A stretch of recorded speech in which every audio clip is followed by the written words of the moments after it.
Sharanam Prapate.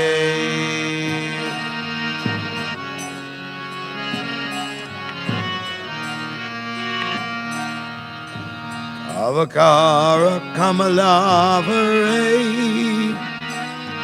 Nakamaduta Shringa Dalita Hiranyaka Shipo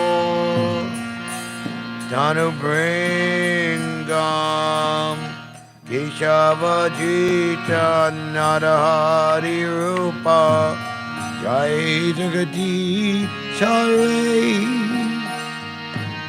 Jai Jagati Sarai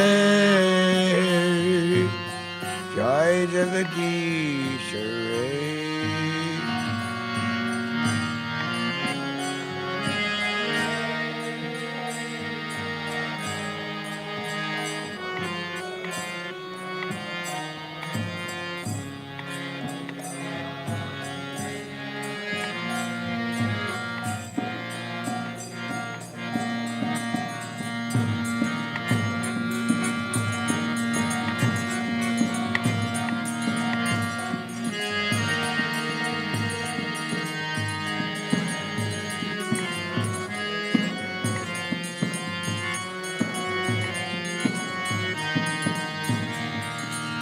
Avakara Kamalavare Nakamadhuta Shringam Dalita Hiranyakashipo Tanubringam Keshavajita Nadahari Rupa Jai Jagati Sarai Jai Jagati Sarai Jai Jagati Sarai.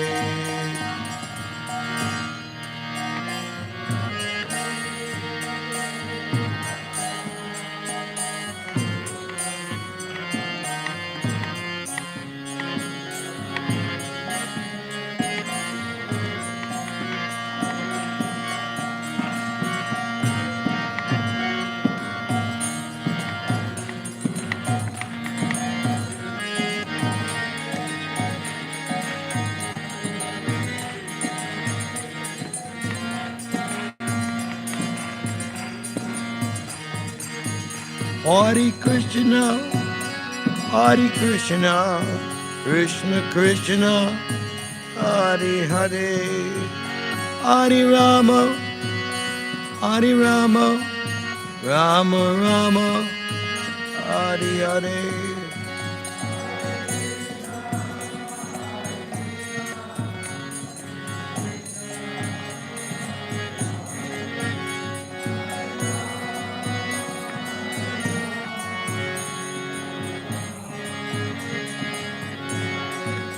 Jaya Nrsimhadev, Nrsimhadev, Nrsimhadev, Jaya Nrsimhadev.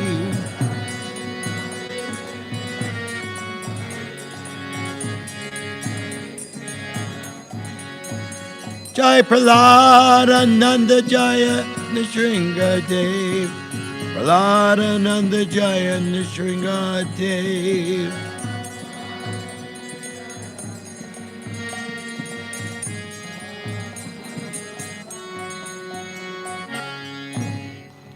Shringade Bhagavan Ki Jai, Prahlad Maharaj Ki Jai, Shri Shri Radha Govinda Deva Ki Jai, Srila Prabhupada Ki Jai, Jayam Vishnupad Paramahamsa Privajakacharya, Asto Taratata Shri Srimad Nitya Leela Pravista Om, His Divine Grace, Srila Bhayacharya Aravinda Bhaktivedanta Swami Maharaj, ISKCON's BBD founder Acharya, Srila Prabhupada Ki.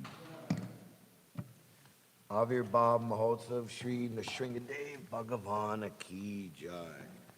Bhakti Prahlad Maharaj Ki Jai. Nitai Gaur Premanandi Hariko. All glories to the assembled devotees.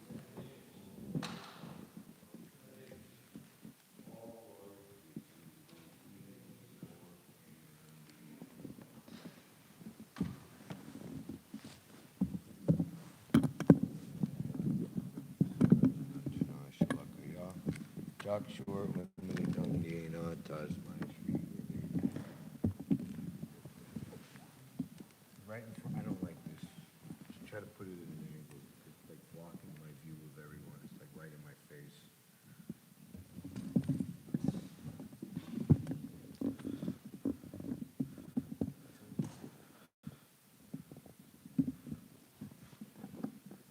This should be done before you place it in front of the speaker, because it's should tighten it up, then place it in complete unit.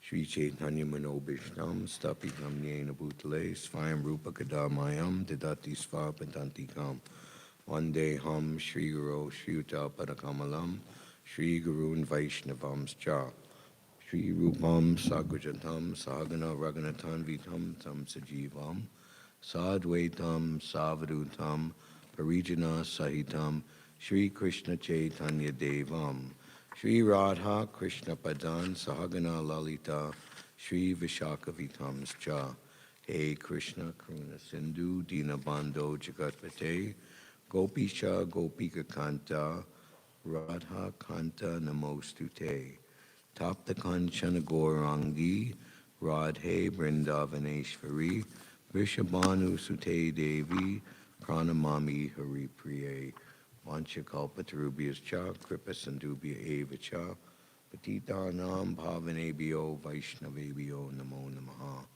Jaya Shri Krishna Chaitanya Prabhu Nityananda Shri Advaita Gadadhar Shri Vasadi Gaura Bhaktabrinda Hare Krishna Krishna Krishna Hare Hare Hare Rama Rama Rama Hare Hare Nama Om Vishnu Padaya Krishna Prastaya Bhutale Shri Mate Bhakti Vedanta Swami Niti Namane Namaste Saraswati Deve Gauravani Pacharane Nirvishesha Sunyavadi Paskita Deshatarane.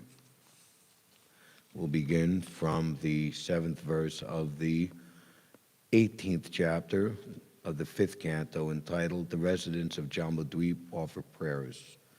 Shukadeva Goswami continued, My dear king, Lord Nrsimhadeva resides in the tract of land known as Harivarsha. In the 7th canto of Srimad Bhagavatam, I shall describe to you how Prahlad Maharaj caused the Lord to assume the form of Nrsimhadeva. Prahlad Maharaj, the topmost devotee of the Lord, is a reservoir of all good qualities, all the good qualities of great personalities. His character and activities have delivered all the fallen members of his demoniac family. Lord Nrsimhadeva is very dear to this exalted personality. Thus, Prahlad Maharaj, along with his servants and all the denizens of Harivarsha, worship Lord Nrsimhadeva by chanting the following mantra.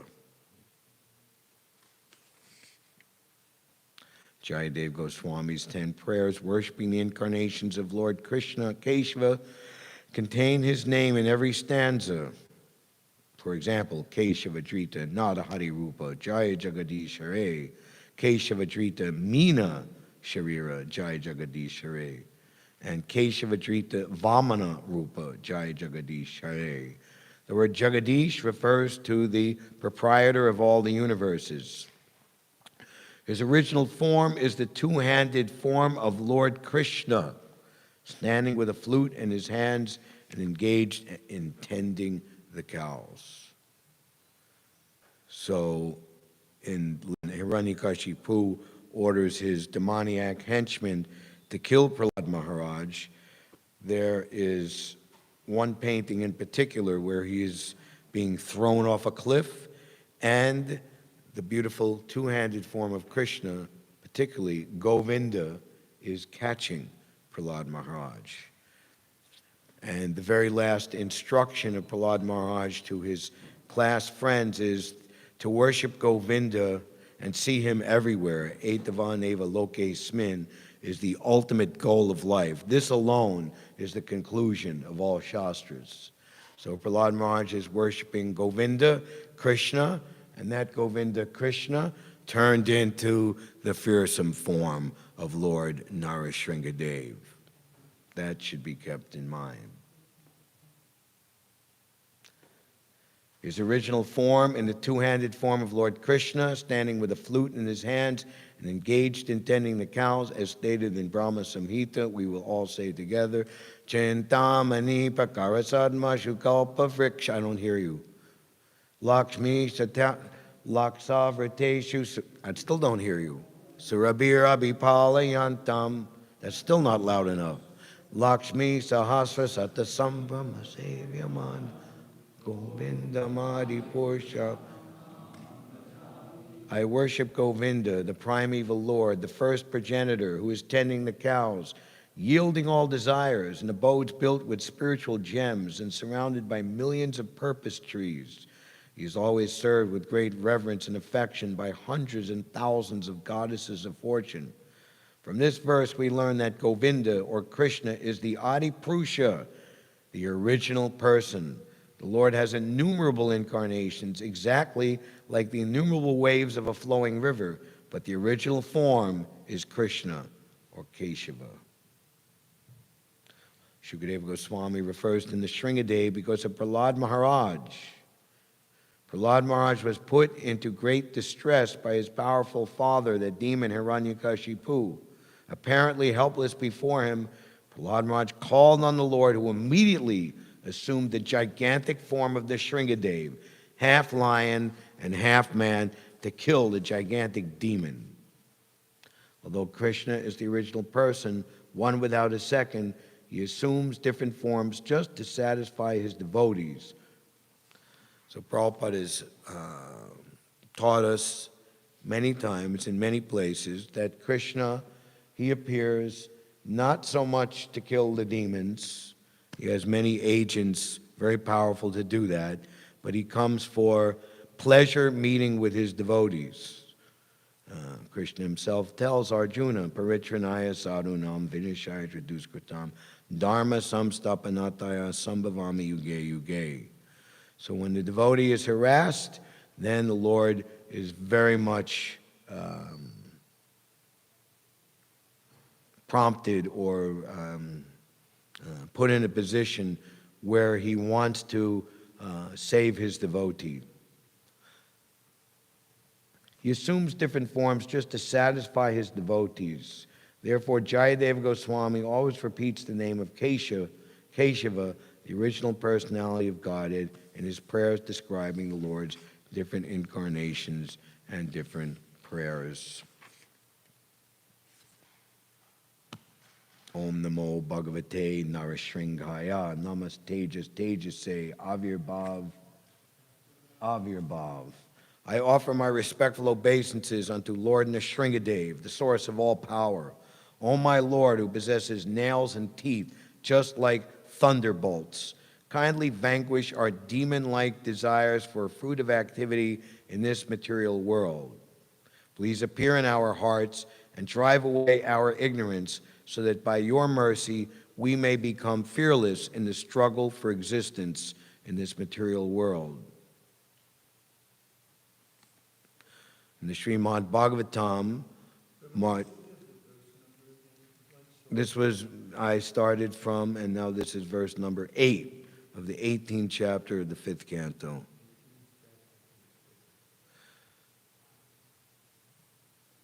Chapter 22 of the 4th canto, entitled Maharaj Prithu's Meeting with the Four Kumaras, verse 39, Sanat Kumar speaks the following words to Maharaj Prithu.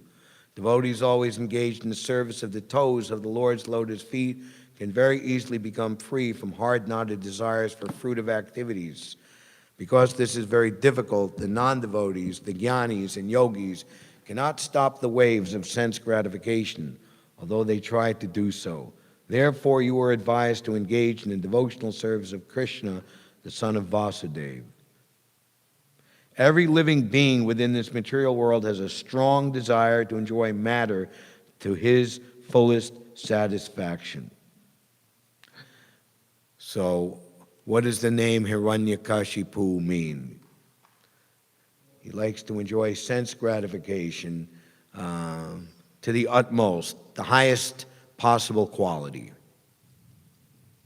Here in New York City, arguably the most opulent position you can have is at the top of, it's now called Billionaires Row, that's Central Park South, where one of the tallest buildings in the world, Central Park Tower. The topmost penthouse apartment, which is so high that you're above the Empire State Building, a 360-degree view, $200 million to own it.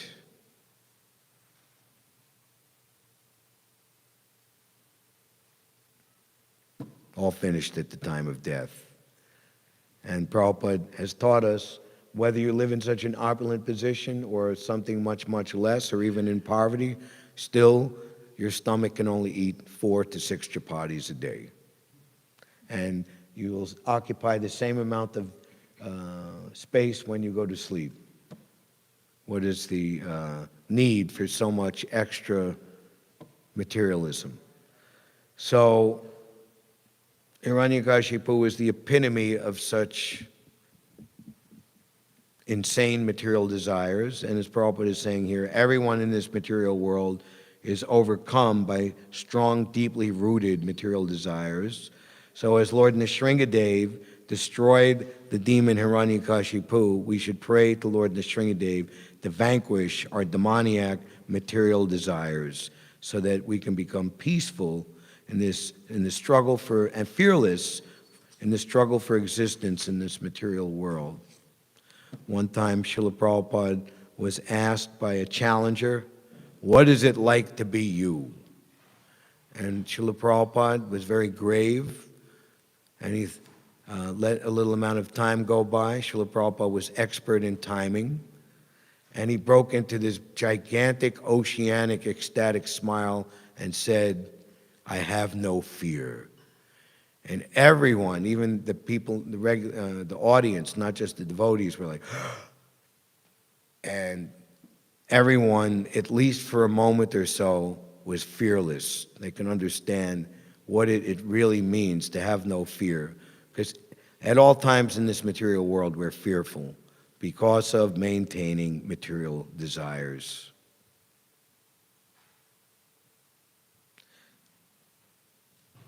For this purpose, the conditioned soul must accept one body after another, and thus his strongly fixed fruit of desires continue. One cannot stop the repetition of birth and death without being completely desireless. Therefore, Srila Rupa Goswami describes pure bhakti as follows. Anyabhilasita sunyam jnana karmarya navritam anukulyena krishnano shilanam bhaktir uttama. One should render transcendental loving service to the Supreme Lord Krishna favorably and without desire for material profit or gain through fruitive activities or philosophical speculation. That is called pure devotional service. Unless one is completely freed from all material desires which are caused by the dense darkness of ignorance, one cannot fully engage in the devotional service of the Lord. Therefore, we should always offer our prayers to Lord Nrsimhadeva, who killed Hiranyakashipu, the personification of material desire.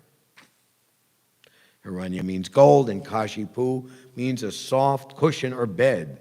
Materialistic persons always desire to make the body comfortable, and for this they require huge amounts of gold. Thus, Hiranyakashipu was the perfect representative of materialistic life.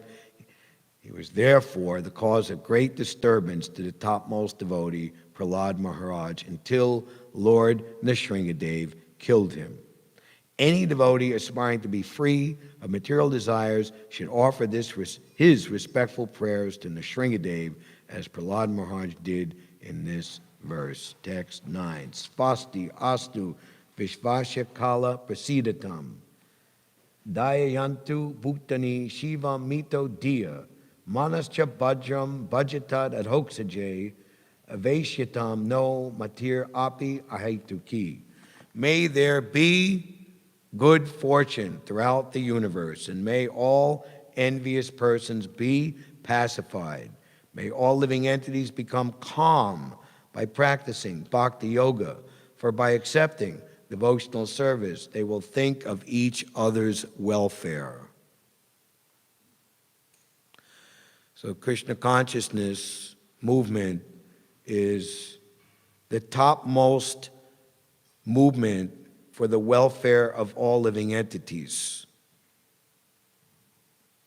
We just read the appearance of Lord Vishnu in the Daksha Yagna, and the members of the assembly, they're glorifying the Lord for being the only shelter for us who are situated in this troublesome materialistic life. And Prabhupada in the purport in that verse describes how the devotees of the Lord Chaitanya in particular, or specifically, or especially, are the greatest well-wishers of every living entity in this universe, because they follow in the footsteps of Lord Chaitanya by distributing pure devotional service. Will think of each other's welfare. Srila Prabhupada had a incredible, unmatched, burning, strong desire to expand Krishna consciousness to effectively save as many living entities as possible in whatever time he had available. And here we sit some 48 years or so since his seeming departure from this world, and that desire is so strong of his divine grace, transcending even death itself, that Srila Prabhupada is expanding his movement without even physically being present. Compare the number of temples, initiated devotees, books, add up all the numbers and see how much greater how great those numbers are exponentially as the years go by. Therefore, let us all engage in the service of the Supreme Transcendence, Lord Sri Krishna, and always remain absorbed in thoughts of him. The following verse describes a Vaishnava. Just like a desire tree, a Vaishnava can fulfill all the desires of anyone. Their ultimate desires, not, house, car, color TV, Swami Jai Jagadish Hari, not that type of. Swamiji, show me a miracle. He pointed to his shaved-up Western disciples at his feet, sitting in the train car. This is my miracle.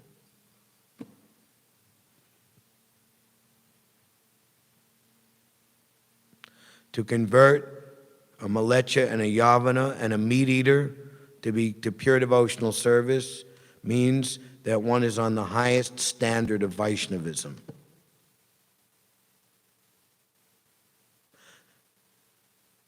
Prahlad Maharaj is a typical Vaishnava. He prays not for himself, but for all living entities. There are so many sections in the Srimad Bhagavatam and other literatures that Srila Prabhupada himself translated, what to speak of the whole gamut of Vedic literature. But in Prabhupada's limited time amongst us, his presentation of this section, the section of the Srimad Bhagavatam in the 7th canto is one of the topmost sections that he spent his time teaching the glories of Prahlad Maharaj. Why? Because Srila Prabhupada wanted all of us to imbibe the mood that he had, which is the mood of Prahlad Maharaj, to give up one's own comfort, so-called idea of what is peaceful to my situation, and do whatever it takes to spread Krishna consciousness, and not being affected by the offenses, gross and subtle, of others. Always being fixed in the determination that only Krishna consciousness will make people happy, and nothing else.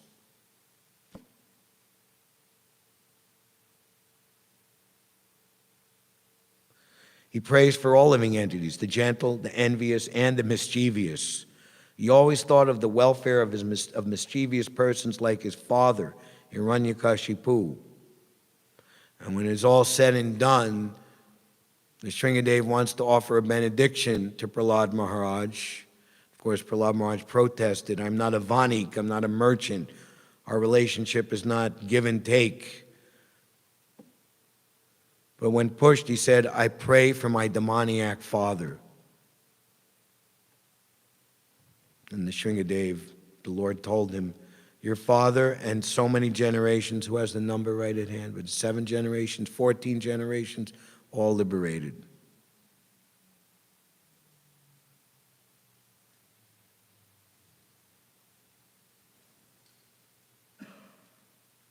When Prabhupada would meet the mothers and fathers of his disciples, he would praise them that you have done great pious activities in your previous lives, that you've been awarded a devotee son or daughter because they will deliver you and your entire dynasty.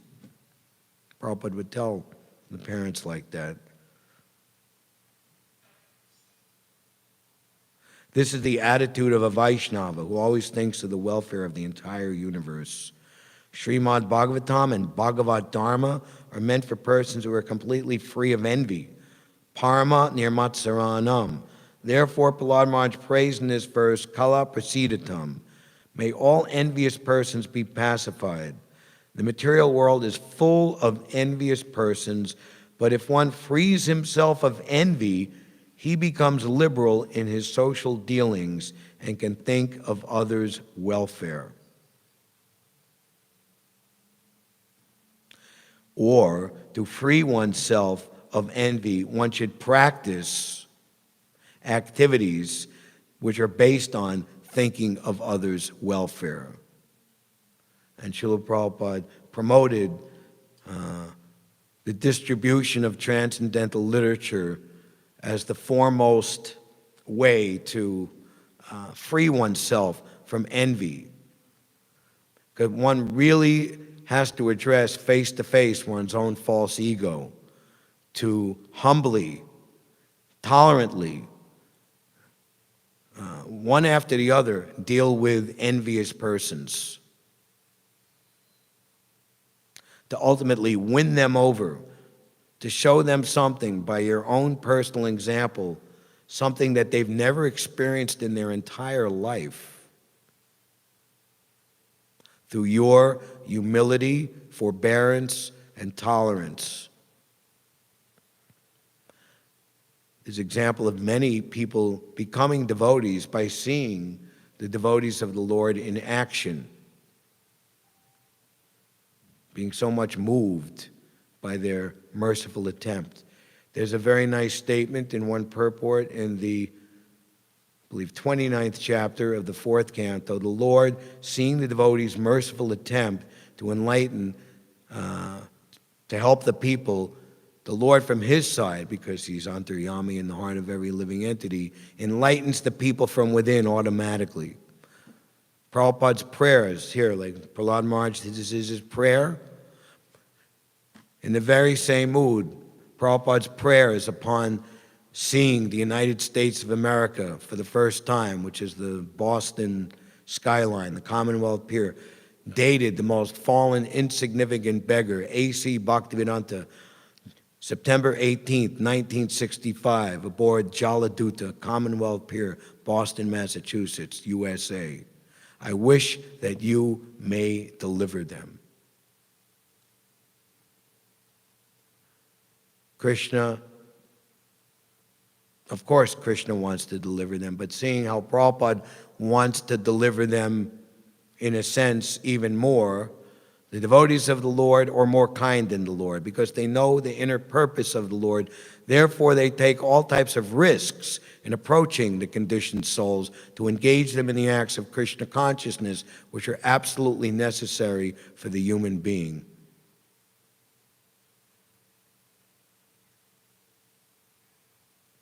Therefore, Prahlad Maharaj prays in this verse, Kala Pasidatam, may there be all envious persons be pacified. The material world is full of envious persons, but if one frees himself of envy, he becomes liberal in his social dealings and can think of others' welfare. There's a nice maxim, instruction, or statement. One should be strict with oneself and liberal with everyone else.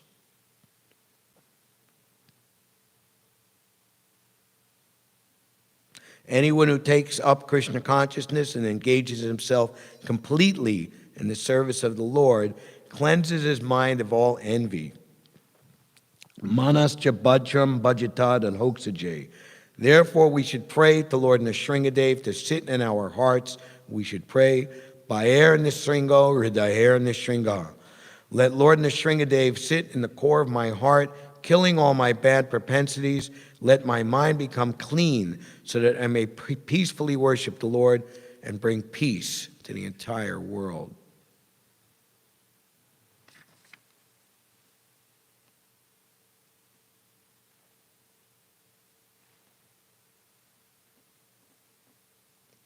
If the Krishna consciousness movement spreads all over the world, and if by the grace of Krishna everyone accepts it, the thinking of envious persons will change. Everyone will think of the welfare of others. Therefore, Prahlad Maharaj prays, Shivam mito diya. In material activities, everyone is envious of others, but in Krishna consciousness, no one is envious of anyone else. Everyone thinks of the welfare of others. Therefore, Prahlad Maharaj prays that everyone's mind may become gentle by being fixed at the lotus feet of Krishna.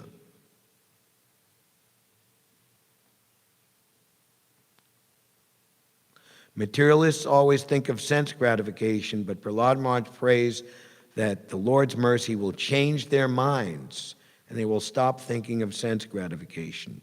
If they think of Krishna always, everything will be all right.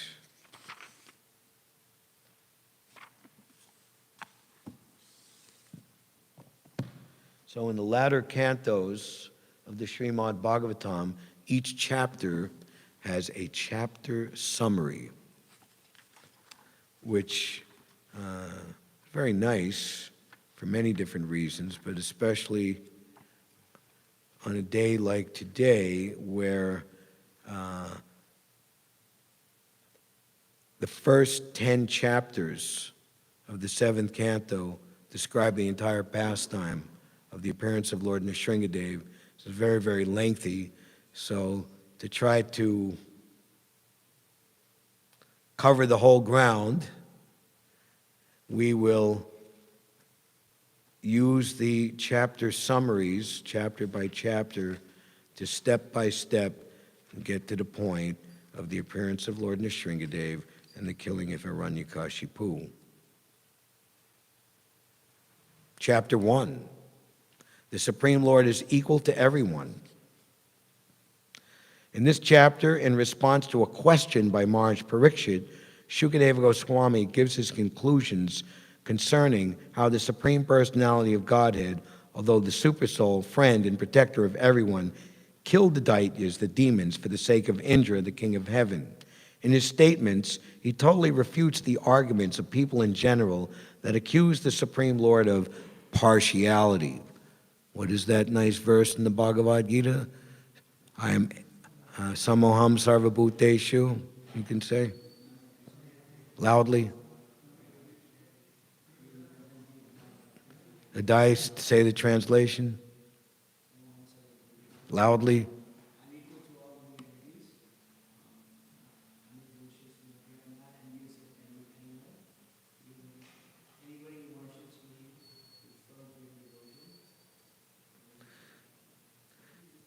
Shukadeva Goswami proves that because the body of the conditioned soul is infected by the three qualities of nature, dualities arise, such as enmity and friendship, attachment and detachment.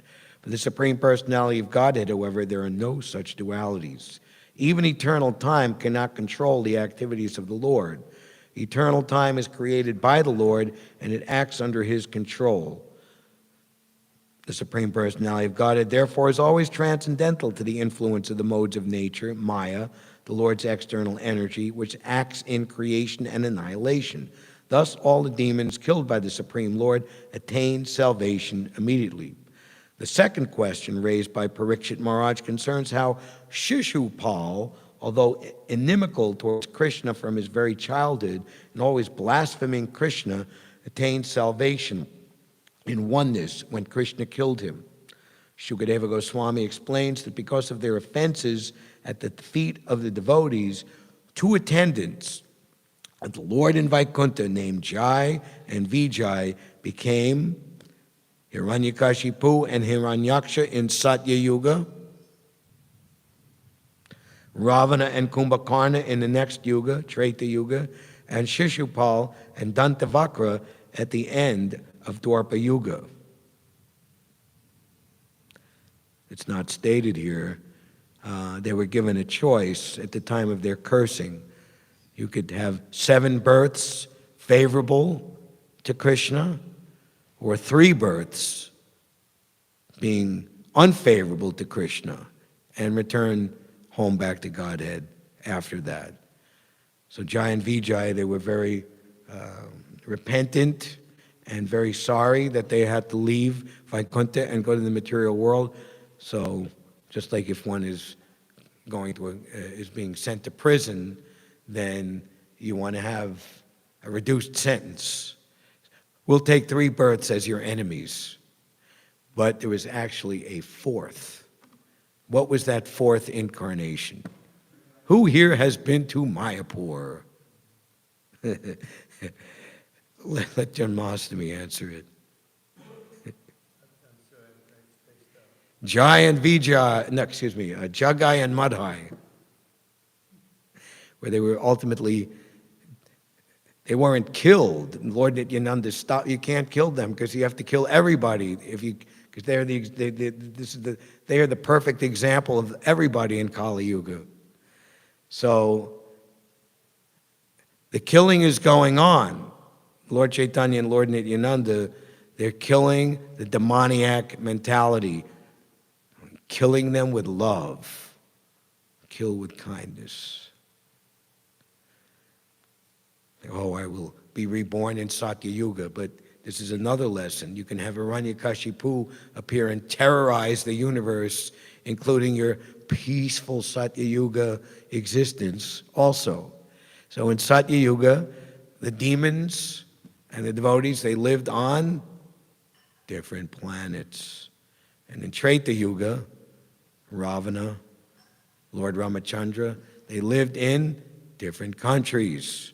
The Pandavas and the Kauravas in Dwapara Yuga, they lived in the same family. And in Kali Yuga, in the same body. So you can't wholesale kill the person because you kill the devotee within. So Lord Chaitanya and Lord Nityananda, they are the greatest heart surgeons. There's one opening verse to a chapter in the Chaitanya Charitamrita where Krishnadas Kaviraj Goswami says, let's see if I remembered it exactly. I'm suffering all over due to the boils of envy and what is a particular malady? Of material desires. Falling in an ocean of humility, I take shelter of the great physician, Lord Chaitanya Mahaprabhu.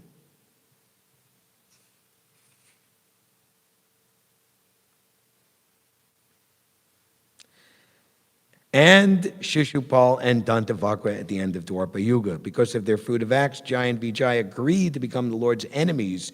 And when killed in that mentality, they attained salvation in oneness. And there's many different meanings that Krishna, he wants to have a good fight. So, a good sporting match. So who can do that? Not any demon in the material world, but one of his own men, one of his own associates. And in a sense, Krishna doesn't want to, fight with a non-devotee, but it's like a pleasure. These are very wonderful understandings. Thus, even if one thinks of the Supreme Personality of Godhead in envy, he attains salvation. What is to be said of devotees who always engage in the Lord's service with love and faith?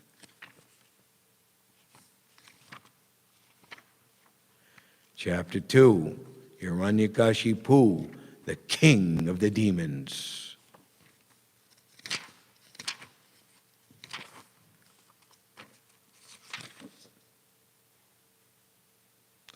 So prior to the appearance of Lord Nrsimhadeva, the brother of Hiranyakashipu, Hiranyaksha, was killed by another unprecedented, never before seen incarnation of the Lord, Varahadev, the boar incarnation. So if one kills your brother, the natural feeling is to be very angry at the killer of your brother. You want to seek justice. You'd like to see that person be given the death penalty or, the maximum sentence under the law. As described in this chapter, after the annihilation of Hiranyaksha, Hiranyaksha's sons and his brother Hiranyakashipu were very much aggrieved. Hiranyakashipu reacted very sinfully by trying to diminish the religious activities of people in general.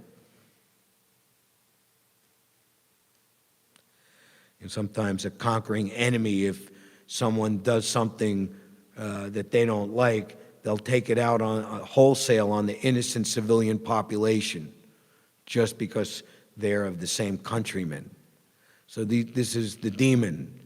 They're so much hateful of Krishna, of the Supreme Lord, that they want to take out their envy on religious people and devotees and make their life hellish and miserable as far as possible.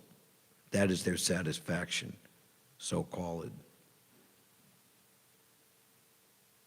When the Supreme Personality of Godhead appeared as the boar and killed Hiranyakashipu's brother, Hiranyakashipu was very much aggrieved. In anger, he accused the Supreme Lord of being partial to his devotees and derided the Lord's appearance as Varaha to kill his brother. He began to agitate all the demons and Rakshasas and disturb the ritualistic ceremonies of the peaceful sages and other inhabitants of earth. That was the so-called advice of Kamsa's ministers, to disrupt and disturb Vedic culture, chop it at its very roots. And this will be the best way to kill Vishnu.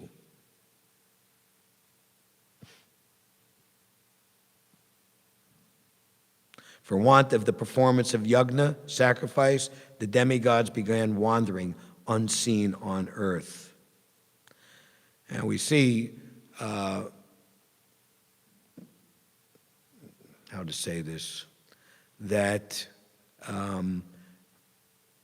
there was a time in our movement due to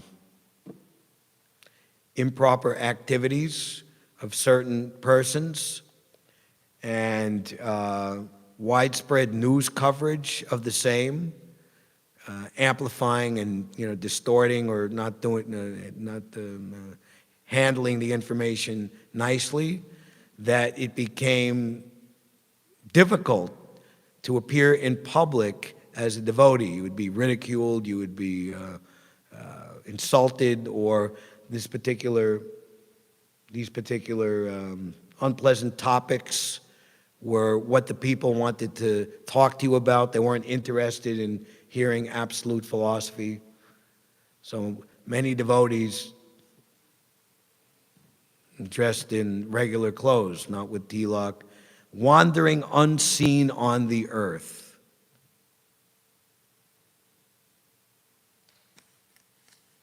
So Hiranyaksha is speaking philosophy to his remaining relatives. The point is that even the demons, they can quote Vedic knowledge, but they do it in such a way that they remove the fact that Krishna is the Supreme Personality of Godhead, and they'll just kind of use the wisdom in such a way to, make it seem like, that they're pretty reasonable and they're good people, and, but they put a twist on it. And people who don't really know what's what, they'll be bewildered by this sophistry.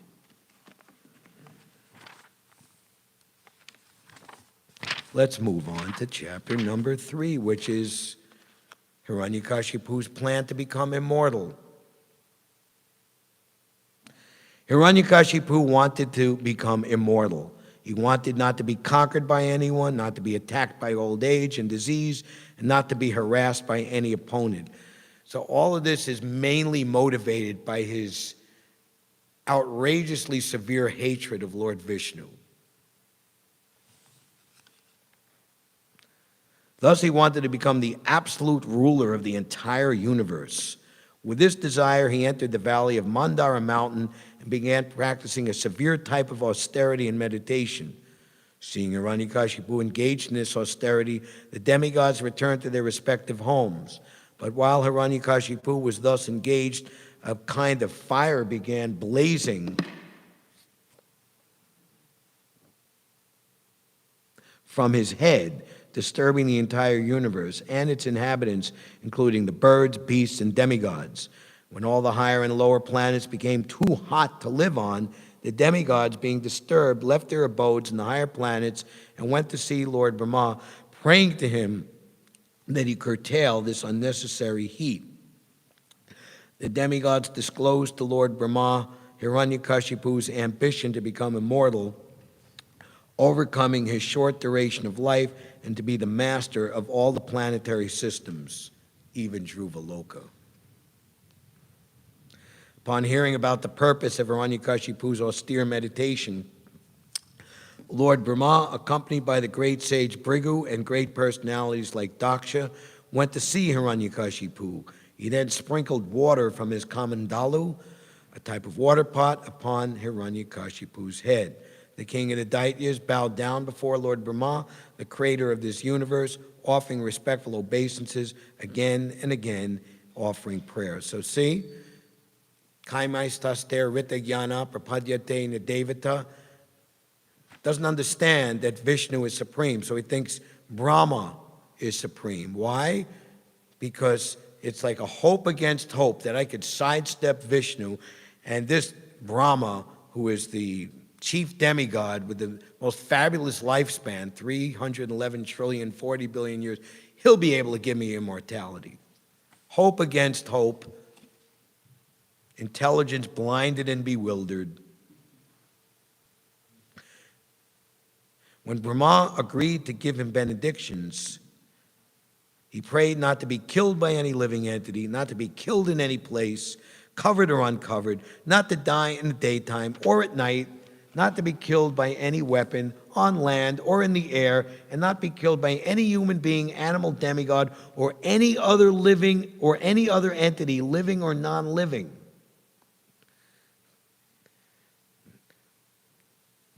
And try to cover all the bases. Is there any other way? He further prayed for supremacy over the entire universe and requested the 8 yogic perfections, such as anima and lagima. Lord Brahma told him outright, right at the beginning, I can't give you immortality because I myself am not immortal. Okay, all right, but give me all of these things, not in the day and the night, land, sea, or the sky. Chapter 4.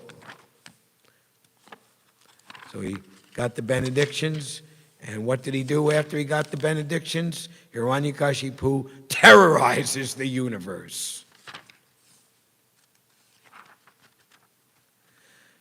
Prabhupada says in one place, we should not become a source of dread for others. Or if you ride on the subway, it says, do not become someone else's subway story. This chapter fully describes how Hiranyakashipu obtained power from Lord Brahma and misused it by harassing all the living entities within this universe. By severe austerities, Hiranyakashipu satisfied Lord Brahma and obtained the benedictions he desired. After receiving these benedictions, his body, which had been almost entirely consumed by ants, they built a huge anthill around him,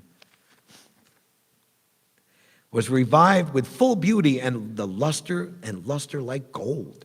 Nonetheless, he continued to be envious of Lord Vishnu, so they became the most handsome man, the most beautiful woman, But if their heart is filled with envy and anger against the Supreme Personality of Godhead, ultimately, that beauty, external, is simply false. He was unable to forget Lord Vishnu's having killed his brother. Hiranyakashipu conquered everyone in the 10 directions in the 3 worlds and brought all living entities, both demigods and asuras, under his control, becoming the master of all places, including the residents of Indra, whom he had driven out. He began enjoying life in great luxury and thus became mad. All the demigods but Lord Vishnu, Lord Brahma, and Lord Shiva came under his control and began serving him. But despite all his material power, he was dissatisfied because he was always puffed up, proud of transgressing the Vedic regulations. All the Brahmins were dissatisfied with him, and they cursed him with determination. Eventually, all the living entities within the universe, represented by the demigods and sages, prayed to the Supreme Lord for relief from Hiranyakashipu's rule. Lord Vishnu informed the demigods that they and the other living entities would be saved from the fearful conditions created by Hiranyakashipu. Since Hiranyakashipu was the oppressor of all the demigods, the followers of the Vedas, the cows, the Brahmins, and the religious saintly persons, and since he was envious of the Supreme Lord, he would naturally be killed very soon. The very last verse of the 4th chapter of the 10th canto, Kamsa begins his persecutions, that when one persecutes great souls, then no matter what benedictions and blessings one has received previously, everything will be vanquished. His lifespan will be diminished, and all blessings will be foregone. Therefore, it is the greatest offense to offend devotees, to offend those who are trying to perform devotional service. What to speak of those who are actively risking their lives and everything to serve the Lord's mission.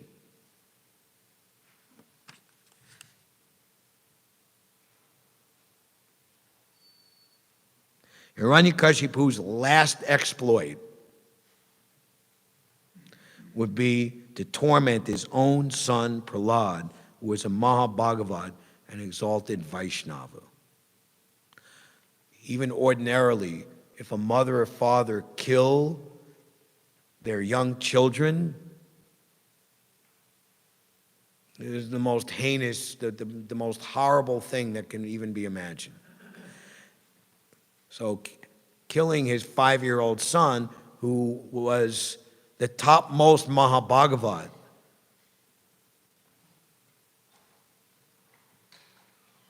the worst thing and the worst of worst things put together.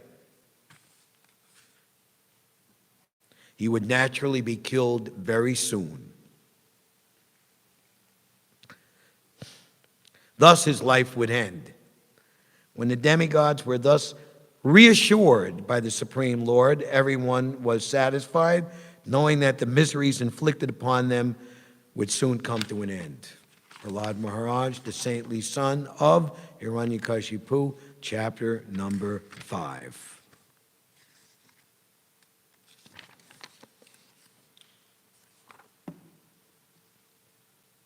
I'm shooting for 9:30 or maybe before, if anyone is, if that information will give anyone comfort. We're supplying it at this time. Prahlad Maharaj did not carry out the orders of his teachers, for he was always engaged in worshiping Lord Vishnu. As described in this chapter, Hiranyakashipu tried to kill Prahlad Maharaj even by having a snake bite him and by putting him under the feet of elephants, yet he was unsuccessful. Hiranyakashipu's spiritual master, Sukracharya, had 2 sons named Sunda and Amarka, to whom Prahlad Maharaj was entrusted for education.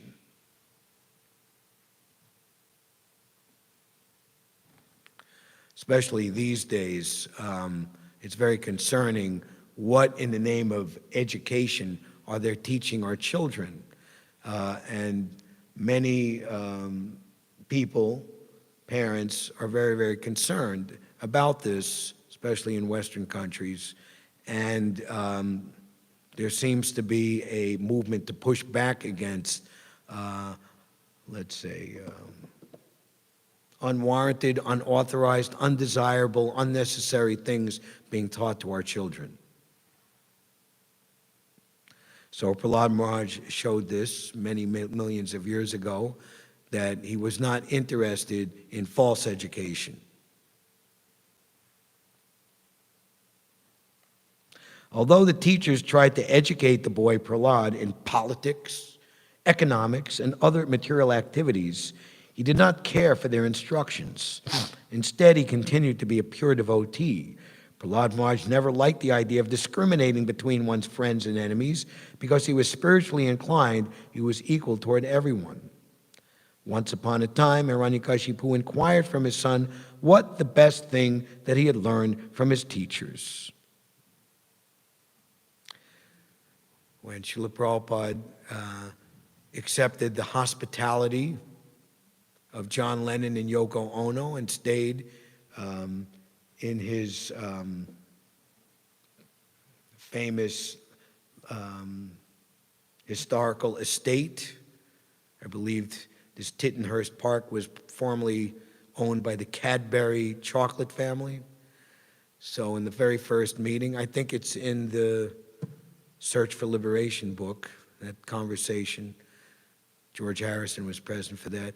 Are there any other mantras in the Vedas besides Hare Krishna? Oh yes. Matirna Krishna Partap Savatova. So all three of those verses, which was Prahlad Maharaj's first answer to the first time, Hiranyakashipu, what is the best thing that you've learned from your teachers, is included. So you ask your 5-year-old boy, son, coming back from the first day at school, what was the best thing that you learned today at school?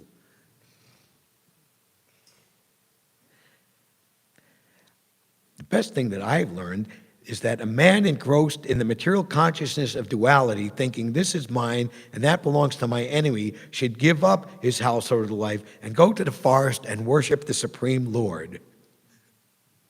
Wow.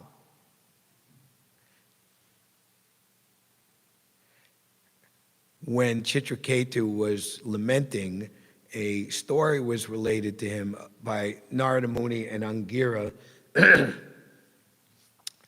of a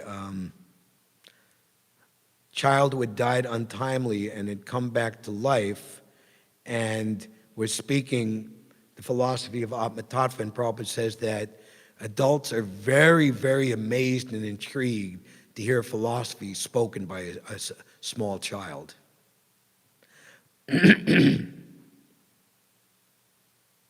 When Hiranyakashipu heard from his son about devotional service, he decided that this small boy had been polluted by some friends in school.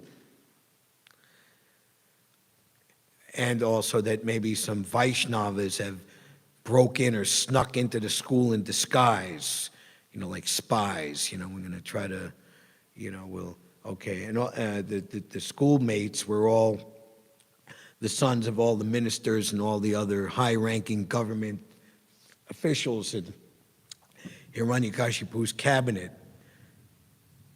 So this is the idea that if we can pollute the youth or change the thinking or cripple the thinking of the youth, we'll be patient, but in time we'll have a generation that will be just like putty in our hands to do with whatever we want because we brainwash them effectively.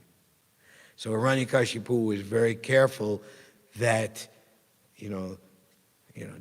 just like we want to protect our devotee children, so they want to protect their demoniac children from us, from godly things. Thus, he advised the teachers to take care of the boy so he would not become a Krishna-conscious devotee. However, when the teachers inquired from Prahlad Maharaj why he was going against their teachings, Prahlad taught the teachers that the mentality of ownership is false and that he was therefore trying to become an unalloyed devotee of Lord Vishnu. The teachers, being very angry at this answer, chastised and threatened the boy with many fearful conditions. They taught him to the best of their ability and then brought him before his father. Second chance. Hiranyakashipu effectively took his son Prahlad on his lap and then inquired from him what was the best thing that he had learned from his teachers. And here we get the beautiful answer. As usual, Prahlad Maharaj began praising the 9 processes of devotional service. This is one of the largest purports that Srila Prabhupada has given us, especially in the 7th canto to this verse, Shravanam, Kirtanam, Vishnu, Smaranam, the 9 processes of devotional service. Thus the king of the demons, Hiranyakashipu, being extremely angry, chastised the teachers, Sunda and Amarka, for having wrongly trained Prahlad Maharaj. The so-called teachers informed the king that Prahlad Maharaj was automatically a devotee. He did not listen to their instructions. When they proved themselves innocent, we didn't do it. Hiranyakashipu inquired from Prahlad where he had learned Vishnu Bhakti. Prahlad Maharaj replied that those who are attached to family life do not develop Krishna consciousness either personally or collectively. Instead, they suffer repeated birth and death in this material world and continue simply chewing the chewed. Prahlad explained that the duty of everyone is to take shelter of a pure devotee and thus become eligible to understand Krishna consciousness. Enraged at this answer, Hiranyakashipu threw Prahlad Maharaj from his lap. Since Prahlad was so treacherous that he had become a devotee of Vishnu who had killed his uncle, Hiranyaksha, Hiranyakashipu asked his assistants to kill him.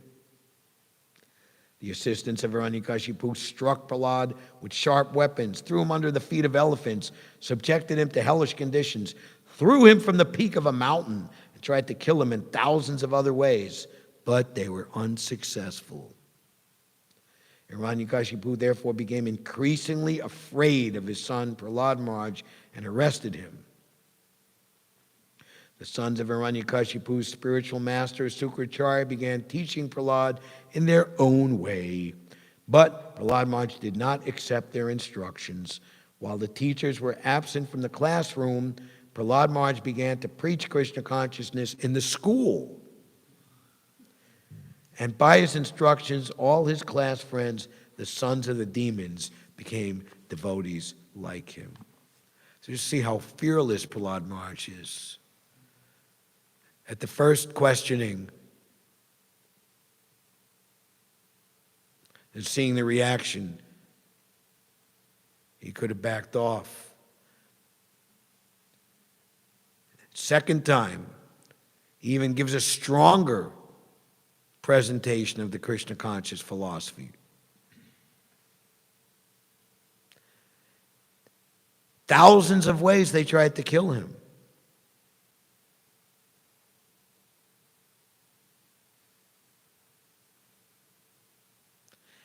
Now,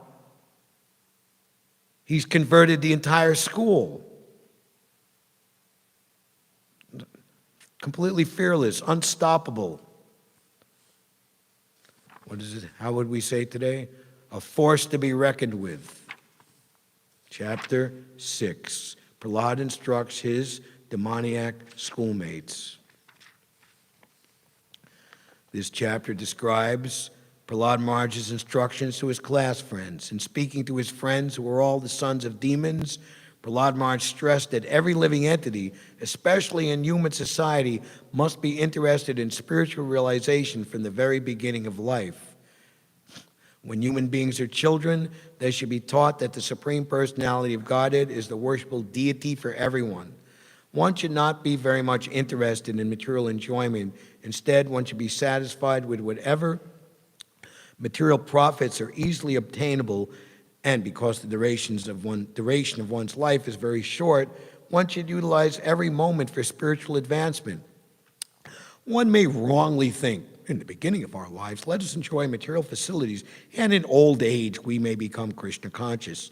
Such materialistic thoughts are always useless because in old age one cannot be trained in the spiritual way of life. Therefore, from the very beginning of life, one should engage in devotional service, Shravanam, Kirtanam, Vishnu. This is the duty of all living entities. Material education is infected by the three modes of nature, but spiritual education, for which there is a great need in human society, is transcendental. Prahlad Maharaj disclosed the secret of how he had received instructions from Narada Muni.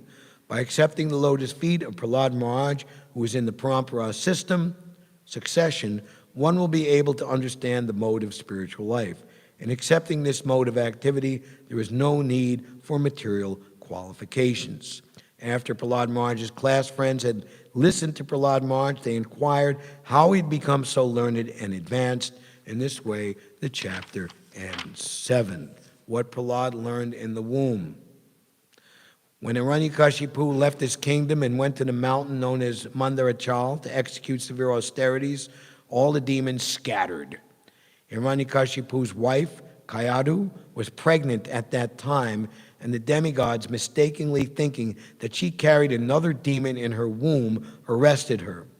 Their plan was that as soon as the child took birth, they would kill him. While they were taking Kayadu to the heavenly planets, they met Narada Muni, who stopped them from taking her away and took her to his ashram until Hiranyakashipu's return. In Narada Muni's ashram, Kayadu prayed for the protection of the baby in her womb, and Narada Muni reassured her and gave her instructions on spiritual knowledge. Taking advantage of those instructions, Prahlad Maharaj, although a small baby within the womb, listened very carefully. The spirit soul is always apart from the material body. There is no change in the spiritual form of the living entity. Any person above the bodily conception of life is pure and can receive transcendental knowledge. This transcendental knowledge is devotional service, and Prahlad Maharaj, while living in the womb of his mother, received instructions in devotional service from Narada Muni. Any person engaged in the service of the Lord through the instructions of a bona fide spiritual master is immediately liberated, and being free from the clutches of Maya, he is relieved of all ignorance and material desires. The duty of everyone is to take shelter of the Supreme Lord and thus become free from all material desires. Regardless of the material condition in which one is situated, one can achieve this perfection. Devotional service is not dependent on material activities of austerity, penance, mystic yoga, or piety. Even without such assets, one can achieve devotional service through the mercy of a pure devotee. This is the last verse of this chapter. Very wonderful. Text 55. In the original printing of the 7th canto, part 1, 2, and 3, part 2, there's a beautiful painting of Lord Govinda playing his flute in Vrindavan. Etavan eva lokesmin, pumsa svarta para smita, ekanta bhaktir govinde, yat sarvatra tad ikshanam. In this material world, to render service to the lotus feet of Govinda, the cause of all causes, and to see him everywhere is the only goal of life. This much alone is the ultimate goal of human life, as explained by all the revealed scriptures. Chapter 8. Lord Nrsimhadeva slays the king of the demons. Following the instructions of Prahlad Maharaj, all the sons of the demons became attached to Lord Vishnu. When this attachment became pronounced, their teachers, Sandamarka, were very much afraid that the boys would become more and more devoted to the Lord. In a helpless condition, they approached Hiranyakashipu and described in detail the effect of Prahlad's preachings. After hearing this, Hiranyakashipu decided to kill his son Prahlad. Hiranyakashipu was so angry that Prahlad Maharaj fell down at his feet and said many things just to pacify him, but he was unsuccessful in satisfying his demoniac father. Hiranyakashipu, as a typical demon, began to advertise himself as being greater than the Supreme Personality of Godhead. But Prahlad Maharaj challenged him, saying that Hiranyakashipu was not God, and began to glorify the Supreme Personality of Godhead, declaring that the Lord is all-pervading, that everything is under him, and no one is equal to or greater than him. Thus, he requested his father to be submissive to the omnipotent Supreme Lord. The more Prahlad Maharaj glorified the Supreme Personality of Godhead, the more angry and agitated the demon became. Hiranyakashipu asked his Vaishnava son whether his God existed within the columns of the palace, and Prahlad Maharaj immediately accepted that since the Lord is present everywhere, he was also present within the columns. When Hiranyakashipu heard this philosophy from his young son, he derided the boy's statement as just the talk of a child and forcefully struck the pillar with his fist. As soon as Hiranyakashipu struck the column, there issued forth a tumultuous sound. At first, Hiranyakashipu, the king of the demons, could not see anything but the pillar. But to substantiate Prahlad's statements, the Lord came out of the pillar in his wonderful incarnation as Nrsimha, half lion and half man. Hiranyakashipu could immediately understand that the extraordinary, wonderful form of the Lord was surely meant for his death. And thus he prepared to fight with the form of half lion and half man. The Lord performed his pastimes by fighting with the demon for some time, and in the evening, on the border between day and night, the Lord captured the demon, threw him on his lap, and killed him by piercing his abdomen with his nails. The Lord not only killed Hiranyakashipu, the king of the demons, but also killed many of his followers. When there was no one else to fight, the Lord, roaring with anger, sat down on Hiranyakashipu's throne. And we've been reading for the last week or so. So let's have a little more vivid in depth here. Lord Nrsimhadev's mouth and mane were sprinkled with drops of blood, and his fierce eyes, full of anger, were impossible to look at. Licking the edge of his mouth with his tongue, the Supreme Personality of Godhead, Nrsimhadeva, decorated with a garland of intestines taken from Hiranyakashipu's abdomen, resembled a lion that had just killed an elephant. The Supreme Personality of Godhead, who had many, many arms, first uprooted Hiranyakashipu's heart and then threw him aside and turned toward the demon soldiers. These soldiers had come in thousands to fight with him with raised weapons and were very faithful followers of Hiranyakashipu, but Lord Nrsimhadeva killed them all merely with the ends of his nails. And here is an excerpt from this wonderful purport to the verse 31 of the 8th chapter. At the present moment throughout the entire world, the atheists are extremely numerous. They are trying to prove that there is no God and that everything takes place due to combinations and permutations of material elements. Thus, the material world is becoming more and more godless, and consequently, everything is in a disturbed condition. If this continues, the Supreme Personality of Godhead will certainly take action, as he did in the case of Hiranyakashipu. Within a second, Hiranyakashipu and his followers were destroyed. And similarly, if this godless civilization continues, it will be destroyed in a second simply by the movement of one finger of the Supreme Personality of Godhead. The demons should therefore be very careful and curtail their godless civilization. They should take advantage of the Krishna consciousness movement and become faithful to the Supreme Personality of Godhead. Otherwise, they are doomed. As Hiranyakashipu was killed in a second, the godless civilization can be destroyed at any moment. The hair on Nrsimhadeva's head shook the clouds and scattered them here and there. His glaring eyes stole the effulgence of the luminaries in the sky, and his breathing agitated the seas and oceans. Because of his roaring, all the elephants in the world began to cry in fear. Airplanes were thrown into outer space and the upper planetary system by the hair on Nrsimhadeva's head. Because of the pressure of the Lord's lotus feet, the earth appeared to slip from its position, and all the hills and mountains sprang up due to his intolerable force. Because of the Lord's bodily effulgence, both the sky and all directions diminished in their natural illumination, manifesting a full effulgence and a fearsome countenance. Lord Nrsimha, being very angry and finding no contestant to face his power and opulence, then sat down in the assembly hall on the excellent throne of the king.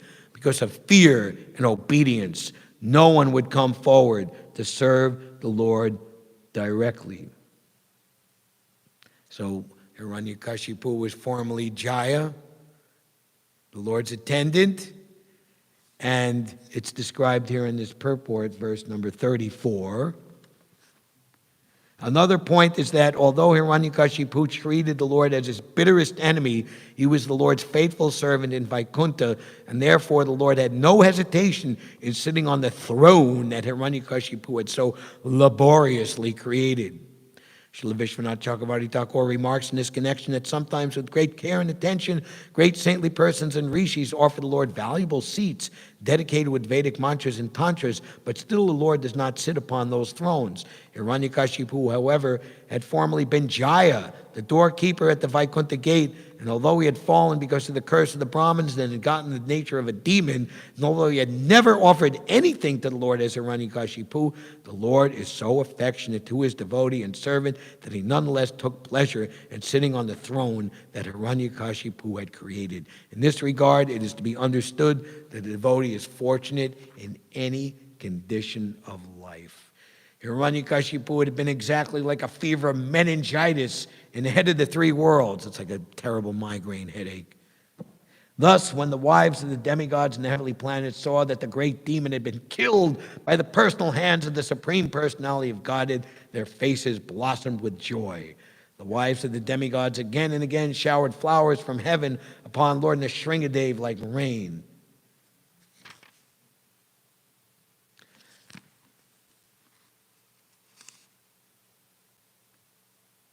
The entire universe was thus, I'm back to the last paragraph of the chapter summary, was thus relieved by the rule of Hiranyakashipu, and everyone was jubilant in transcendental bliss. Then all the demigods, headed by Lord Brahma, approached the Lord. These included the great saintly persons, the Pitas, the Siddhas, the Vidyadharas, the Nagas, the Manus, the Prajapatis, the Gandharvas, the Charanas, the Yakshas, the Kimpurushas, the Vitalikas, the Kanaras, and also many other varieties of beings in human form. All of them stood not far from the Supreme Personality of Godhead and began offering their prayers unto the Lord, whose spiritual effulgence was brilliant as he sat on the throne. Chapter 9, Prahlad pacifies the Lord with prayers. After Hiranyakashipu was killed, the Lord continued to be very angry. And the demigods headed by Lord Rama could not pacify him. Even Mother Lakshmi, the goddess of fortune, the constant companion of Narayan, could not dare come before Lord Nrsimhadeva. Then Lord Brahma asked Prahlad Maharaj to go forward and pacify the Lord's anger. Prahlad Maharaj, being confident of the affection of his master, Lord Nrsimhadeva, was not afraid at all. He very gravely appeared before the Lord's lotus feet and offered him respectful obeisances. Lord Nrsimhadeva, being very much affectionate toward Prahlad Maharaj, put his hand on Prahlad's head, and because of being personally touched by the Lord, Prahlad Maharaj immediately achieved Brahma Gyan, spiritual knowledge. Thus he offered his prayers to the Lord in full spiritual knowledge and full devotional ecstasy. The instructions given by Prahlad Maharaj in the form of his prayers are as follows. Prahlad said, I am not proud of being able to offer prayers to the Supreme Personality of Godhead. I simply take shelter of the mercy of the Supreme Lord, for without devotion, one cannot appease him. One cannot please the Supreme Personality of Godhead simply by dint of high parentage or great opulence, learning, austerity, penance, or mystic power. Indeed, these are never pleasing to the Supreme Lord, for nothing can please him but pure devotional service. Even if a non-devotee is a Brahmin, qualified with the 12 Brahminical symptoms, he cannot be very dear to the Lord, whereas if a person born in the family of dog-eaters is a devotee, the Lord can accept his prayers. The Lord does not need anyone's prayers, but if a devotee offers his prayers to the Lord, the devotee benefits greatly.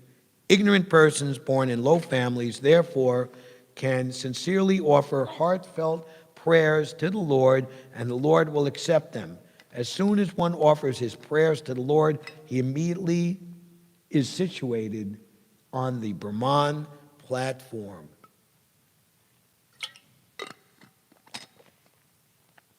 Lord Nrsimhadeva appeared for the benefit of all human society, not only for Prahlad's personal benefit.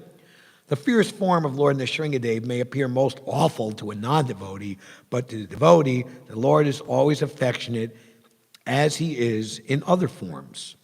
Conditioned life in the material world is actually extremely fearful. Indeed, the devotee is not afraid of anything else. Fear of material existence is due to false ego. Therefore, the ultimate goal of life for every living entity is to attain the position of being servant of the Lord. The miserable condition of the living entities in the material world can be remedied only by the mercy of the Lord. Although there are so-called material protectors like Lord Brahma and the other demigods, or even one's own father, they are unable to do anything if one is neglected by the Supreme Personality of Godhead. However, one who has fully taken shelter of the Lord's lotus feet can be saved from the onslaught of material nature. Therefore, every living entity should be unattached by material so-called happiness and should take shelter of the Lord by all means. That is the mission of human life. To be attracted by sense gratification is simply foolish. Whether one is a devotee of the Lord or is a non-devotee does not depend upon one's birth in a high or low family. Even Lord Brahma and the goddess of fortune cannot achieve the full favor of the Lord, whereas a devotee can very easily attain such devotional service. The Lord's mercy is bestowed equally upon everyone, regardless of whether one is high or low. Because Prahlad Maharaj was blessed by Narada Muni, Prahlad became a great devotee. The Lord always saves the devotee from impersonalists and voidists. Nirvashesha Sunyavadi Paskita Deshatarane. Our obeisances are unto you, O Srila Prabhupada, O servant of Srila Bhakti Siddhanta Saraswati, who are so kindly teaching and preaching the message of Lord Sri Chaitanya Dev and are saving the material world, these Western countries, from impersonalism and voidism. The Lord always saves the devotee from impersonalists and voidists. The Lord is present in everyone's heart as the super soul to give the living being protection and all benefits. Thus, the Lord acts sometimes as the killer and sometimes as the protector. One should not accuse the Lord for any discrepancies. It is his plan that we see varieties of life within this material world. All of them are ultimately his mercy. Although the entire cosmic manifestation is non-different, the material world is nonetheless different from the spiritual world. Only by the mercy of the Supreme Lord can one understand how the wonderful material nature acts. For example, although Lord Rama appeared from the lotus seed that had grown from the abdomen of Garbhodakshi Vishnu, he could not understand what to do after his appearance. He was attacked by the two demons, Madhu and Kaitaba, who took away Vedic knowledge, but the Lord killed them and entrusted to Lord Brahma the Vedic knowledge. Thus the Lord appears in every millennium in the societies of demigods, human beings, animals, saints, and aquatics. All such incarnations are meant to protect the devotees and kill the demons. But this killing and protecting does not reflect any sense of partiality on the part of the Supreme Lord. The conditioned soul is always attracted by the external energy, therefore he is subjected to lust and greed, and he suffers under the conditions of material nature. The Lord's causeless mercy toward his devotee is the only means by which to get out of material existence. Anyone engaged in glorifying the Lord's activities is always unafraid of this material world, whereas one who cannot glorify the Lord in that way is subjected to all lamentation. Those interested in silently worshiping the Lord in a solitary place may be eligible for liberation themselves, but a pure devotee is always aggrieved to see others suffering. Srila Prabhupada especially marked this statement of Prahlad Maharaj. I do not wish to be liberated. Could someone in the cabinet there, is the preaching is the essence? If you hand to me, I will immediately find the reference that I want to look at. Very much recommended to all of his followers. Back in chapter 6 of verse 24, preaching is the best service. Yes. Best service to the Lord. The Lord will immediately be extremely satisfied with one who engages in this service of preaching Krishna consciousness. This is confirmed by the Lord himself in the Bhagavad Gita, Nata chasman manusheshu kasyan me priyakritama. There is no servant in this world more dear to me than he, nor will there ever be one more dear. If one sincerely tries his best to spread Krishna consciousness by preaching the glories of the Lord and his supremacy, even if he is imperfectly educated, he becomes the dearmost servant of the Supreme Personality of Godhead. This is bhakti. As one performs this service for humanity without discrimination between friends and enemies, the Lord becomes satisfied and the mission of his life is fulfilled. So, Prabhupada has also said that a devotee is not interested in meditation in the Himalayan mountains or just retiring to a sacred place, but quite to the contrary, his interest is in the busiest places in the world where he can qualitative and quantitatively distribute Krishna consciousness to the best possible outcome. In Srila Prabhupada's Antya Lila, with his servants recounting his coming to America to begin the Krishna consciousness movement, Prabhupada was saying that they would always go to London, but I was thinking that I have to go to New York. And his servants were saying, yes, Srila Prabhupada, very progressive. And now we are performing the 50th Rath Yatra. Next year, 2026, is 50 years complete, but this is the 50th. The triumph of Srila Prabhupada, the veritable rags to riches, coming here, with no money save and except the $20 that he got from Captain Pandya to sell the Bhagavatam, which was $6, keep the change, $18, $20 bill. Acquiring 26 Second Avenue in apartment 2C, without any idea how he would be able to pay the next month's rent, $185, $100 for the storefront, $85 for him. And to 10 years later, celebrating the 10th anniversary of the International Society for Krishna Consciousness, riding down Fifth Avenue, which some 12 or 13 years earlier had any new parade on Fifth Avenue had been forbidden. No more permits. Prabhupada asked Tosan Krishna, who had the savvy and the New York smarts to get the permit, how did you get the permit? When the application, what is the parade? 3 hand-pulled carts. Yes, that is our line. Just like Vamanadev, he only asked for 3 paces of land to the measurement of his dwarf-like steps, but with only 2 steps, he took everything.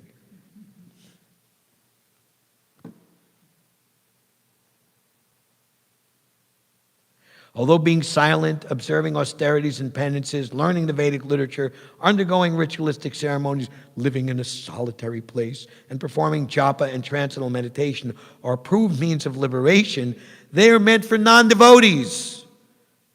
Wow. Or for cheaters who want to live at the expense of others. Prabhupada would say, open a temple, show the deity, collect some money, eat very nicely, and sleep soundly.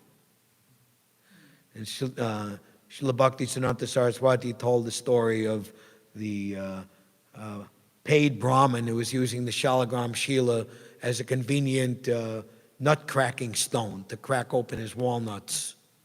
So are we using the deity to crack open our nuts? You're using the deity. I am a Brahmin. You must give a donation. There's always a fight in a holy place who has the right. Just like it was a big upset to the so-called proprietors of what was considered to be Lord Chaitanya's birthplace on the western side in Navadvip, when Bhaktivinoda Thakur, confirming with Jagannath Das Babaji that the actual appearance place of Sri Chaitanya Mahaprabhu was on the eastern side, in Mayapur, because taking away their convenient meal ticket. Cheaters who want to live at the expense of others. A pure devotee, however, being freed from all such deceptive activities, is able to see the Lord face to face.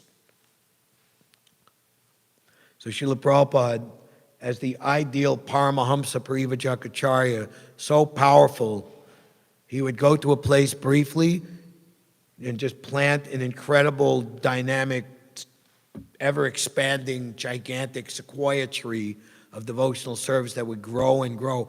The best possible example is Prabhupada's 5-day government tightly sponsored visit to Moscow in June 1971. Seemingly not able to accomplish anything, one young man, Anantashanti, ultimately, through that one person, Prabhupada expanded Krishna consciousness, is still expanding all throughout what was the former Soviet Socialist Republic countries. Just by placing his feet in that place and performing his devotional activities. Incredible. Not staying in one place, and like trying to mooch off the general population and exploit their sentiments. Always on the move. So, and especially in populated city of which New York is perhaps the greatest, the opportunity to, as Prabhupada coined the term, not lazy man, lazy intelligent preacher's paradise. The whole world travels to you sitting in one place.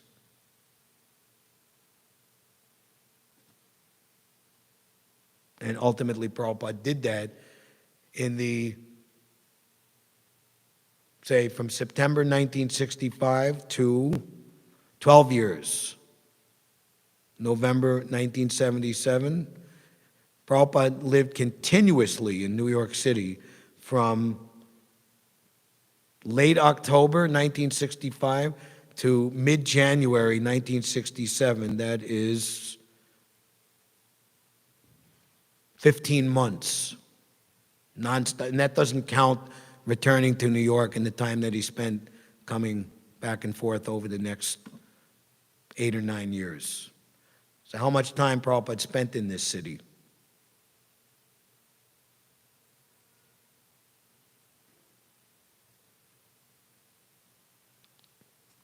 A pure devotee, however, being freed from all such deceptive activities, is able to see the Lord face to face. The atomic theory of the composition of the cosmic manifestation is not factual. The Lord is the cause of everything, and therefore He is the cause of this creation. One should therefore always engage in devotional service by offering respectful obeisances to the Lord, offering prayers, working for the Lord, worshiping the Lord in the temple, always remembering the Lord, and always hearing about His transcendental activities. Without these 6 kinds of activity, one cannot attain to devotional service. Prahlad Maharaj thus offered his prayers to the Supreme Lord, begging His mercy at every step. Lord Nrsimhadeva was pacified by Prahlad Maharaj's prayers and wanted to give him benedictions by which he could procure all kinds of material facilities. Rather, he wanted to remain always a servant of the Lord. And the final chapter of this Leela 10, Prahlad, the best amongst exalted Vaishnavas, devotees. Lord Nrsimhadeva wanted to bestow benedictions upon Prahlad Maharaj, one after another, but Prahlad Maharaj thinking them impediments on the path of spiritual progress, did not accept any of them.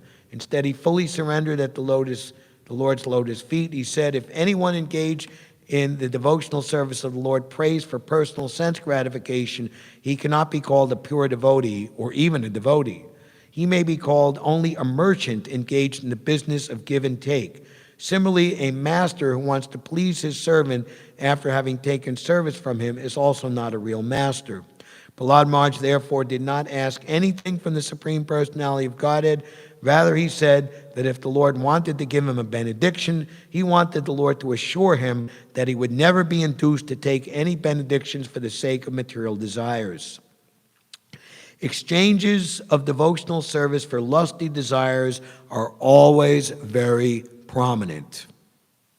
As soon as lusty desires awaken, one's senses, mind, life, soul, religious principles, patience, intelligence, shyness, beauty, strength, memory, and truthfulness are all vanquished. One can render unalloyed devotional service only when there are no material desires in one's mind. The Supreme Personality of God was greatly pleased with Prahlad Maharaj for his unalloyed devotion, yet the Lord provided him one material benediction, that he would be perfectly happy in this material world and live his next life in Vaikuntha. The Lord gave him the benediction that he would be the king of this material world until the end of the Manvantar millennium, and that although in this material world he would have the facility to hear the glories of the Lord and depend fully on the Lord, performing service to him in uncontaminated bhakti yoga, the Lord advised Prahlad to perform sacrifices through bhakti yoga, for this is the duty of a king. Prahlad Maharaj accepted whatever the Lord had offered him, and he prayed for the Lord to deliver his father. In response to this prayer, the Lord assured him that in the family of such a devotee as he, not only devotee's father, but his forefathers, here's the number, 21 generations are liberated. The Lord also asked Prahlad to perform the ritualistic ceremonies appropriate after his father's death. Then Lord Brahma, who was also present, offered many prayers to the Lord, expressing his obligation to the Lord for having offered benedictions to Prahlad Maharaj.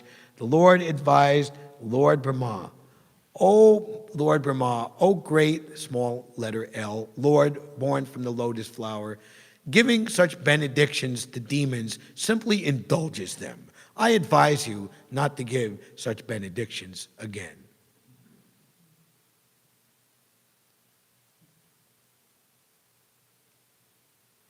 Then Lord Nrsimhadeva disappeared. So I want to conclude. Let's see if I can find the, yes, false Shruti. Yes, not nice. This is from this chapter 10, verse 42. In this narration about Krishna, the Supreme Personality of Godhead, various expansions or incarnations of the Lord have been described, and thus the killing of the two demons, Hiranyaksha and Hiranyakashipu, has also been described. This narration describes the characteristic of the great and exalted devotee Prahlad Maharaj, his staunch devotional service, his perfect knowledge, and his perfect detachment from material contamination. It also describes the Supreme Personality of Godhead as the cause of creation, maintenance, and annihilation.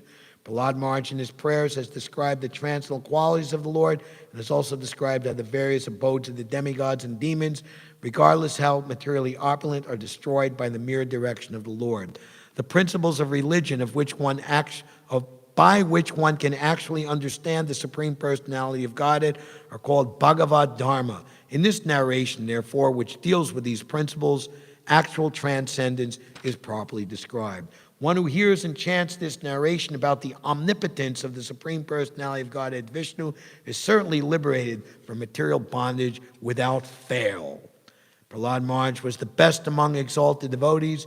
Anyone who with great attention hears this narration concerning the activities of Prahlad Maharaj, the killing of Hiranyakashipu, and the activities of the Supreme Personality of Godhead, Nrsimhadeva, surely reaches the spiritual world where there is no anxiety. Nrsimhadeva Bhagavan ki, Prahlad Maharaj ki, Srila Prabhupada ki.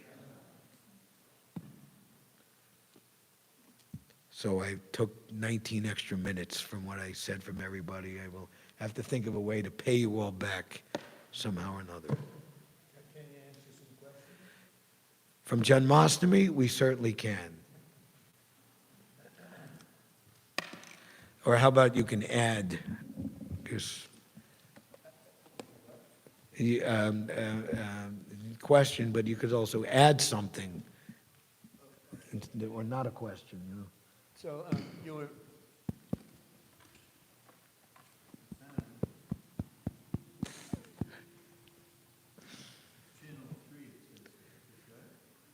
It made it sound, try now. Hare Krishna. You got to raise it up. All right. So you were making a point about how the best way to benefit people in the world is to distribute Prabhupada's books. Something like that. That was an earlier part of the class. Yeah. And one thing that I've noticed in our movement is the level of prioritization that's given to book distribution has decreased quite a bit, and the number of books going out has decreased, at least in America. And I'm wondering if you could give an analysis of why this is different. Me? I should give an analysis of why? Yeah, and then also, what's the remedy?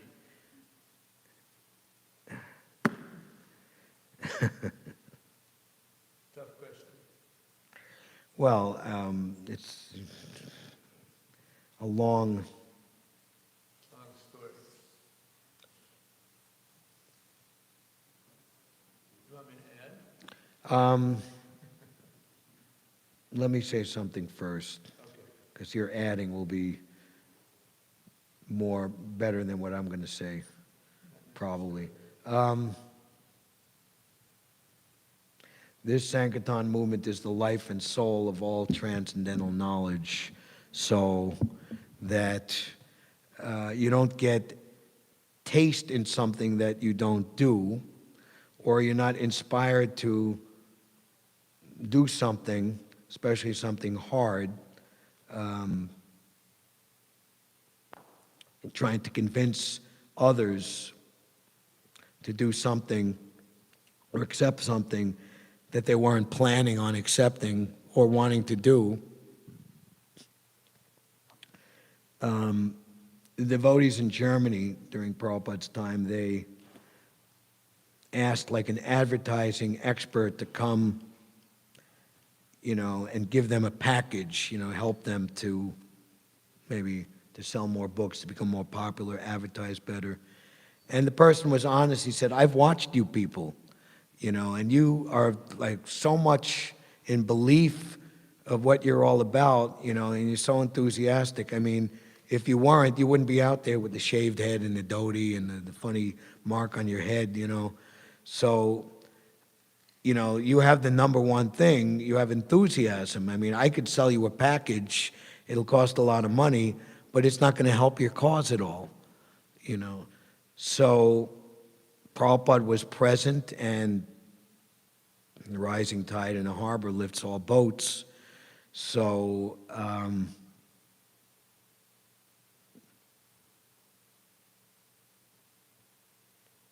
so even there was a window of opportunity even after Prabhupada left the planet. You joined it then, or you were actually a bhakta during Prabhupada's time. I joined after Prabhupada in 1978, and things were still pretty much intact, and like the enthusiasm was just like, especially where, did you join at 55th Street? Yep. I joined at 55th Street. Yeah, so so we have that experience as a foundational thing. So devotees who are coming subsequently, So how to make it new and fresh. One thing that I can say from my experience, having tried to do Harinam here in this city for the last 13 years, is how the movement actually, in the beginning, there was so much enthusiasm when Harinam and literature, it was back to Godhead magazine distribution, and other books too, ISKCON Press was printing, was going on side by side. The enthusiasm was more, we're going to save the world, we're going to, make devotees, we're sharing love. Things became a little more fruitive for numbers, number of books, competition, money. And we even see that, the money from book distribution wasn't enough, or it was harder, so everything just kind of slid into selling mundane paraphernalia, which instead of, seemingly a lot of money came in, but it led to the complete opposite. Poverty, legal problems, lack of faith, devotees falling down, et cetera, et cetera. So we just have to keep the principles and yeah, I mean, we've had very nice success with doing Harinam and book distribution side by side. The one thing that came about, a Bhakta Nihal, who was a scholarship student from Hyderabad, India, going to NYU in 2013. He had long hair, he looked like and he was even playing in an hellacious heavy metal rock and roll band. He looked like Jimi Hendrix. Walked by the Harinam, and our Gojuma Pran handed him an on-chanting Hare Krishna pamphlet. He was intrigued by the Harinam. Long story short, he's now Mahotsa Hadas Brahmachari, one of the biggest book distributors that's ever been in the movement. And, his original contact with Prabhupada's movement was not in, well, maybe Hyderabad he might have seen, but to really take it seriously was through the Harinam Sankirtan. And he was part of the Harinam program for 5 years. So, and many persons have joined and have become initiated and even second initiated devotees by seeing the Harinam. So in other words, the Harinam is the living book. It's the book come to life. So the Harinam devotees, and at the time, it's like Harinam devotees would switch and they would distribute books, and the book distributors, they could take a turn chanting back and forth. So the Harinam is Krishna incarnate, Harinam Roop, so there's very little chance of losing one's enthusiasm, or what to speak of falling into Maya by, wearing karmi clothes or just this, traveling and being in places where you're out of contact. So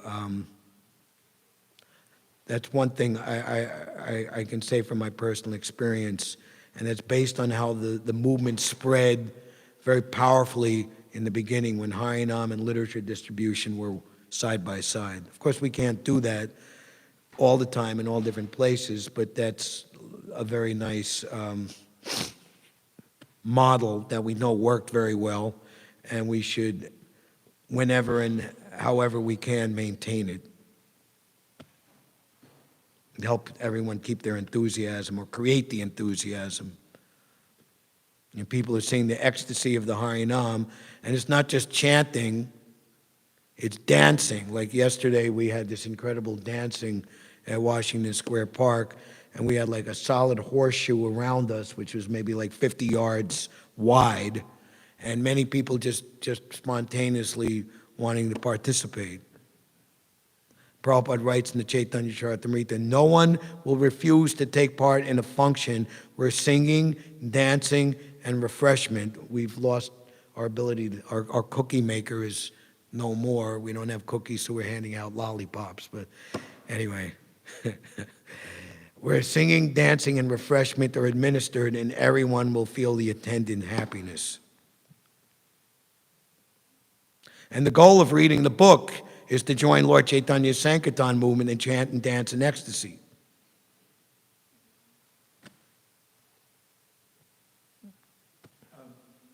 We'll talk privately about some of my ideas, but We're not working. How about this? no, it's good, it's working. That's not working here.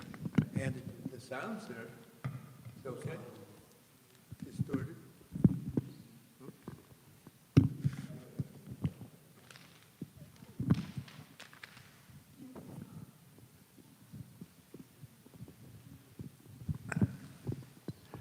Yeah, that's nice, much louder.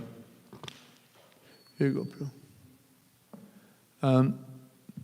I just make one point about another point that you made, and that was, how one Prabhupada empowered one devotee. He spent 5 days in Russia.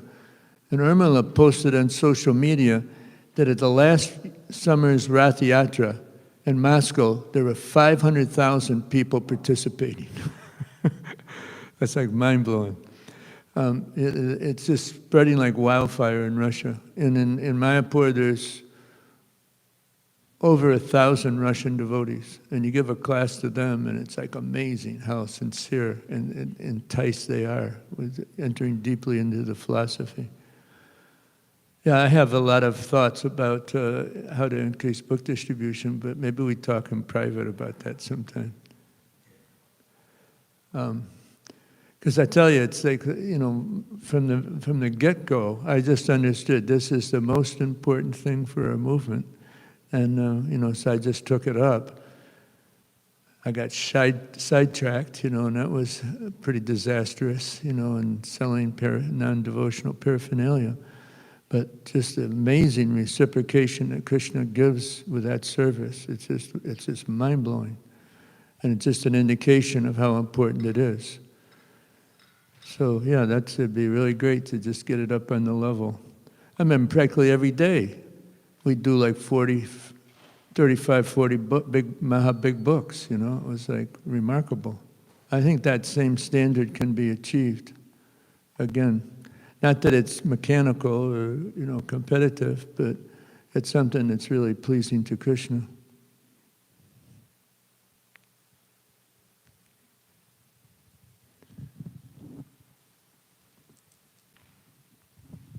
Lord Nrsimhadeva ki jai.